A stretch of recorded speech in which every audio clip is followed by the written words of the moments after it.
Hello students, I am Mrs. Kartiki Kulkarni from Deccan Education Society's Bruhan Maharashtra College of Commerce and Ramanbagh Junior College, Pune. Students, today we will start with the second section of our English textbook, that is poetry. Today we will discuss the very first poem 2.1, The Song of the Open Road by Walt Whitman. So we will start with the presentation. Section 2 from the textbook, that is poetry. From that very first poem 2.1, Song of the Open Road. Students, first we will start with the discussion of icebreakers. These questions are already given in your textbook.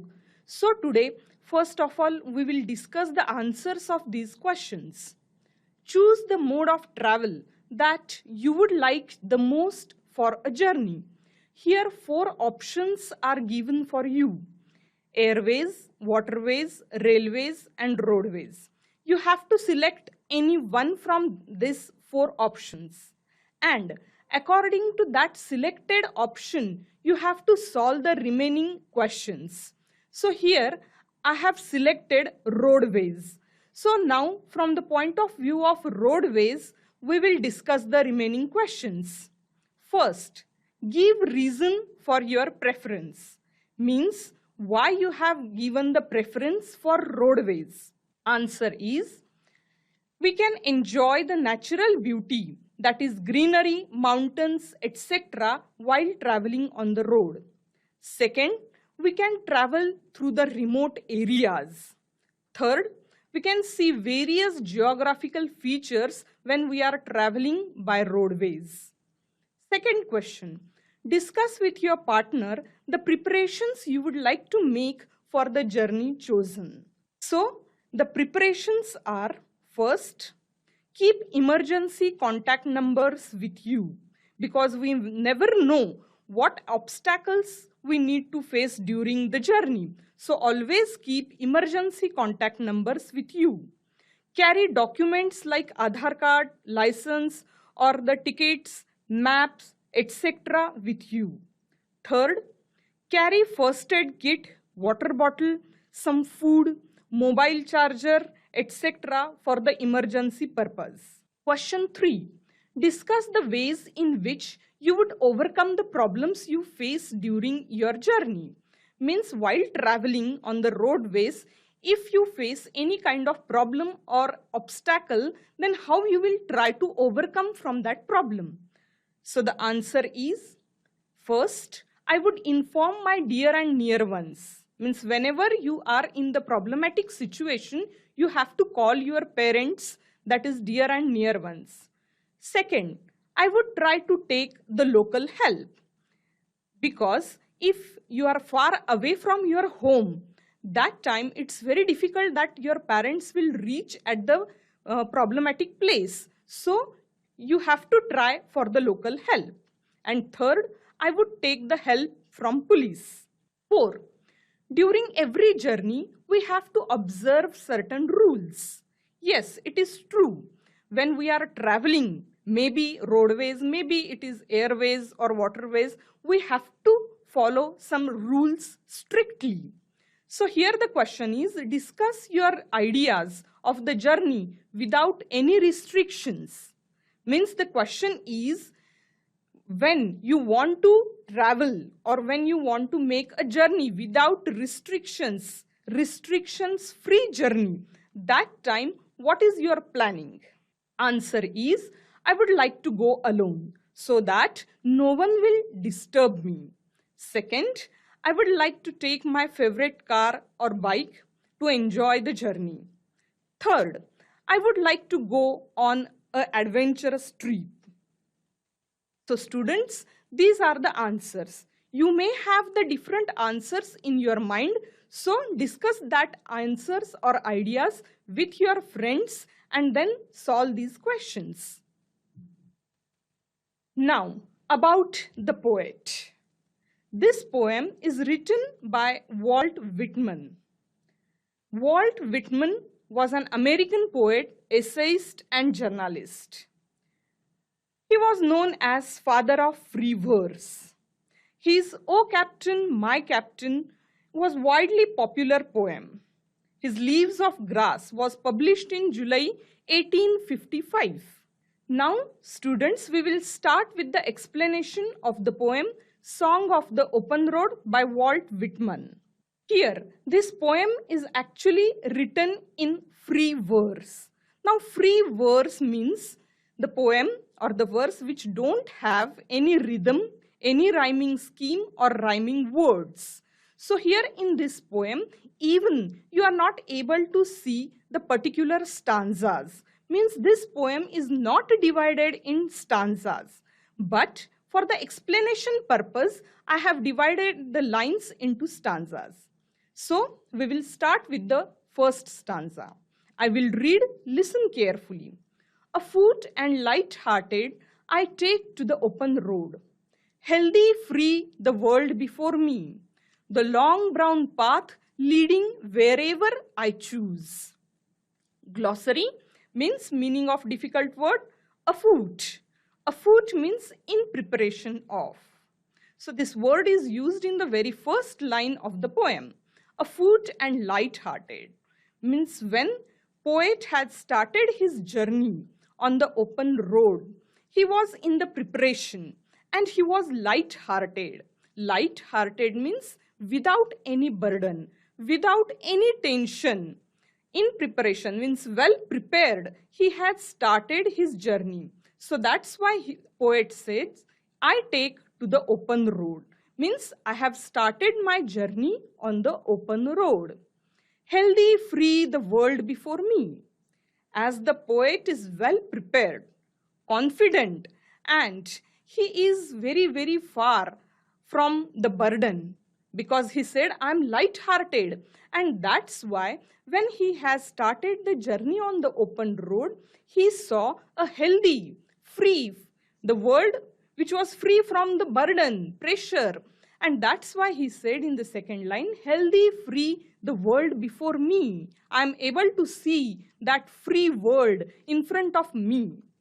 The long brown path leading wherever I choose. Yes, when the poet started his journey on the open road, he used the adjective words like long, brown path. Path means way, means the road which he has selected. It is long and brown. Means he started his journey in the company of nature. And that's why he said brown path. Now gist of the stanza 1. Poet started walking without any burden on the open road.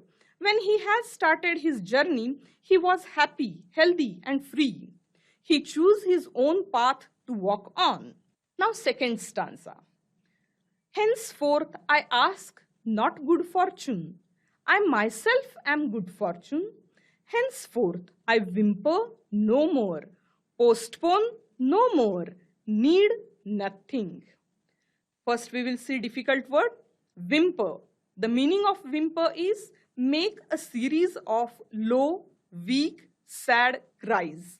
In simple English, whimper means to cry. Okay, so we will see the explanation of the stanza 2. Henceforth I ask not good fortune. I myself am good fortune. Through this line, we are able to see the confidence of the poet. What he said, I ask not good fortune. Means when I am going to start my journey on the open road, I do not want any kind of good luck because I myself am good fortune. Means I have confidence on myself, and that's why I don't need any good luck from anybody, and I will not ask for that good luck.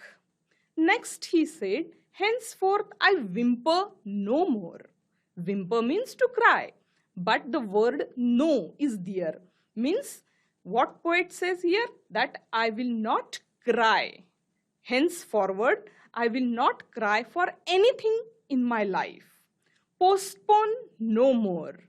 Means poet does not have any excuses with him to postpone his journey. Already Poet has started his journey on the open road. And that's why poet said, I don't have any reasons with me to postpone my journey.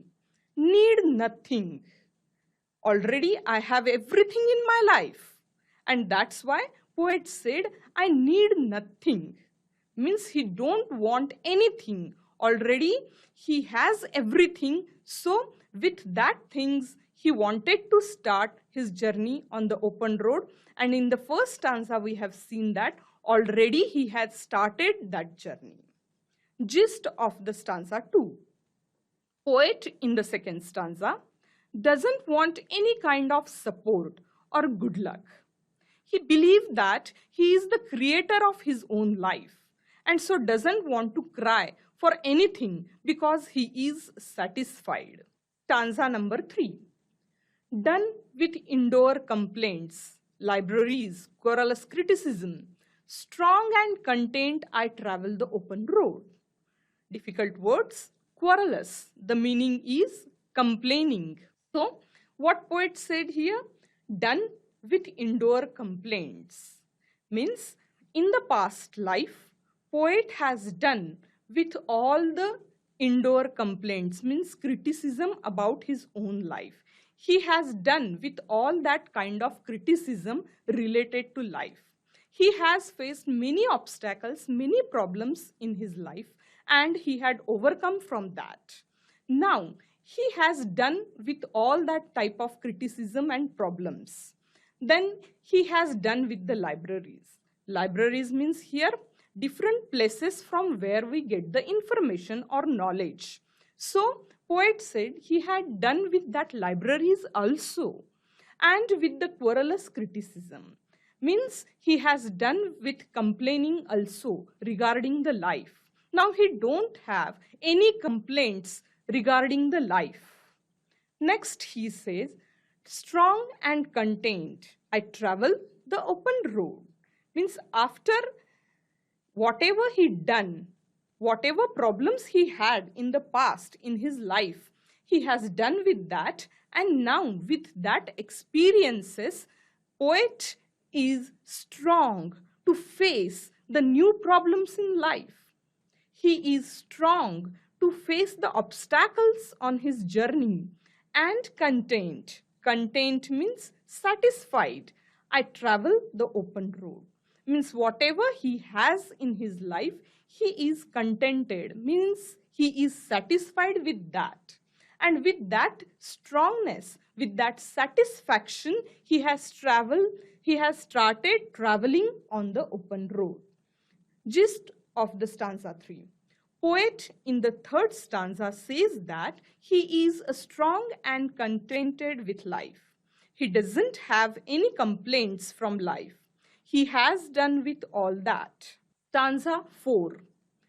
The earth that is sufficient. I do not want constellations any nearer. I know they are very well where they are. I know they suffice for those who belong to them. Now, first we will see the meaning of difficult words. Constellations. Here, for the reference of the poem, we have to take the meaning. Number 1, fate or destiny. And second meaning, influential group of people. Second difficult word, suffice. The meaning of suffice, adequate or enough. So now we will see the explanation of the stanza. The earth that is sufficient. In the very first stanza of the poem, we have seen that poet has started his journey in the company of nature. Okay, because poet has used the word long brown path, and that's why we come to know that poet has started his journey with the company of nature. So that's why here in the stanza 4, the very first line is the earth that is sufficient. Means the earth that is nature. He has started his journey with the company of nature, that is earth, and that is sufficient for him.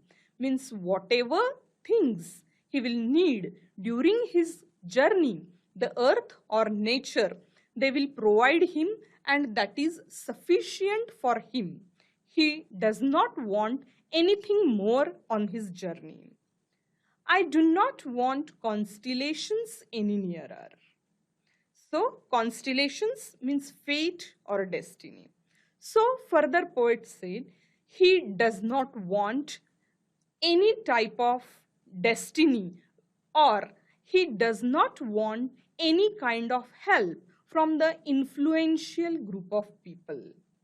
Means poet does not believe on fate and destiny, and that's why he said I do not want constellations. Further, second meaning is given here, influential group of people. Means poet does not want influential people around him, because he does not want to take any kind of help from this kind of influential people, and that's why he said I do not want constellations any nearer. Next, I know they are very well where they are. Means these constellations, fate, destiny, or these influential people, these constellations are very well where they are, because I don't want them nearby. I don't want any kind of help from these things. And that's why in the third line he said, I know they are very well where they are. I don't want them any nearer. I know they suffice. Suffice means adequate or enough. So poet said, I know they are enough for those who belong to them. Means the people, those who believe on fate or destiny, or the people, those who need help from others, the people, those who like to live under these influential people. So these things are good for them or belong to them, but I don't want them on my journey on the open road. So, gist of the stanza 4. Here poet says, nature or earth is sufficient for me. Poet does not believe on any fate or destiny and doesn't need help from the others. He doesn't want to get influenced by other people. These things are good at their places. Poet doesn't want them. This stanza again shows poet's confidence on himself. Now stanza 5. Still here I carry my old delicious burdens. I carry them, men and women, I carry them with me, wherever I go. I swear, it is impossible for me to get rid of them. I am filled with them and I will feel them in return. Difficult words. Old delicious burden. The meaning is sweet memories of the past. So here in this stanza, what poet said, still here I carry my old delicious burdens. Students, delicious burden. Actually, a burden cannot be delicious. Poet has used this combination of words to express that he has many sweet memories of people and places which he would like to remember forever. He wants to cherish these memories in his heart forever. And that's why in the second line, poet said, I carry them. Means when he has started his journey on the open road, poet wanted to carry this old delicious burden, means this sweet memories of the past. He wanted to carry them with him. Then he said men and women, means he is telling this fact to people, men and women means to other people. He is telling them again and again, I carry them with me wherever I go. Means I am not able to leave this old delicious burden, memories of the past. It's not possible for me to leave these memories back. And that's why I wanted to carry them with me wherever I go. I swear it is impossible for me to get rid of them. These sweet memories about the people and places, different places he has visited in the past.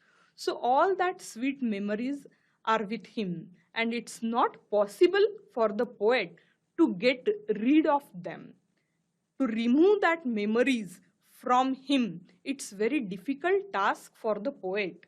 And actually, he does not want to get rid of them. He wanted to cherish that memories in his heart forever. And that's why in the last line poet said, I am filled with them and I will feel them in return. Means my heart is full of that memories, sweet memories, and I will feel them in return. Means after when he started this journey on the open road confidently, that time he wanted to carry these sweet memories with him as a company.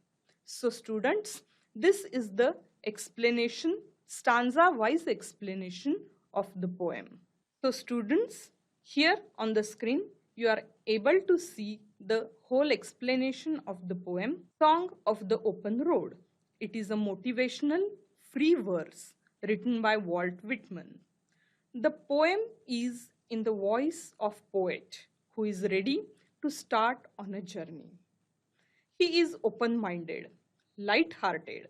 The meaning of light-hearted we have seen that without any burden, tension-free, and prepared to face the problems that he may come across. Means while traveling on the open road, he is ready to face the problems. He is ready to accept the challenges in his life. The journey is metaphorical for the journey of life. So, in the poem, you are able to see the use of metaphor again and again. The poet is confident that he has the freedom to choose his own path. He does not want good luck. He is ready to work hard to get the progress in life. Means here poet confidently he has started his journey and he is free to select his own path. He is not under the pressure of anyone because we have seen that poet is away from the influential people, and that's why poet is free to choose his own path. Poet is free to take the decisions of his own on the open road. So he is ready to work hard in his further journey to get the progress in life. He is no longer going to complain or delay. We have seen in the second stanza that poet does not have any kind of excuses with him to postpone the journey, and already he has started his journey on the open road. He is ready to take the action. He is so eager and he is so excited and energetic that he is ready to take the action. He has stopped finding excuses for postponing. He feels he is strong enough to face all the problems that may come in his way. The earth is enough to provide for his needs because he has started his journey in the company of nature. So he trusts on Mother Earth, and that's why poet said the earth is enough to provide him the sufficient things. He does not need influential people in his journey. And lastly, he says that he carries old burdens. Means he wanted to carry the sweet memories related to place and people with him on the journey of open road. These may be the memories related to people and place or the attachments and relationships. So students, today we learned the first poem, Song of the Open Road by Walt Whitman. We have seen the question answers from the icebreakers and the explanation of all the stanzas from the poem. So the remaining question answers from brainstorming and the appreciation of poem we will see in next lecture. Thank you.